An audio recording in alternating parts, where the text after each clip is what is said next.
everything there is great. Okay, cool. Do you want me to start from start? Yeah, pretty much. That's fine. If you can just Ah, go. pas trop. Merci, Alex.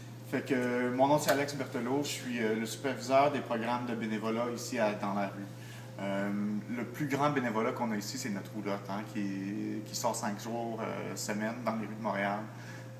On distribue des hot dogs à 4 emplacements différents. Je te dirais qu'on peut avoir n'importe où entre 75 puis 125, 130 jeunes par soir qu'on distribue des hot dogs.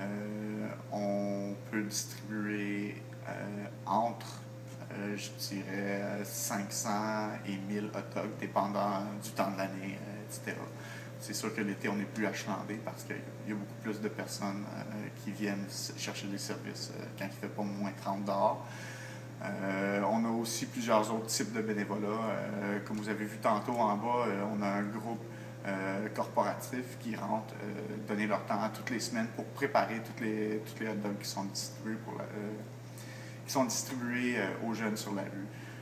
Ce qui est important là-dedans, c'est qu'avant, c'est quelque chose qui était fait par des employés ici. C'est tous des moyens qui nous permettent d'économiser un peu d'argent pour remettre cet argent-là dans des programmes qui sont intéressants pour les jeunes. Fait qu'au lieu n'importe quelle dépense qu'on peut éviter en employant un bénévole, qu'on peut utiliser un bénévole pour combler ou qu'on peut se faire donner, bien ça, c'est de l'argent que nous autres, on n'est pas en train de dépenser, puis qu'on peut le remettre et le réinvestir dans des programmes qu'on utilise pour servir les jeunes et pour sortir les jeunes de leur situation, tant qu'ils veulent. Quels autres services qui sont offerts dans la roulotte? Quels autres services qui sont offerts dans la roulotte?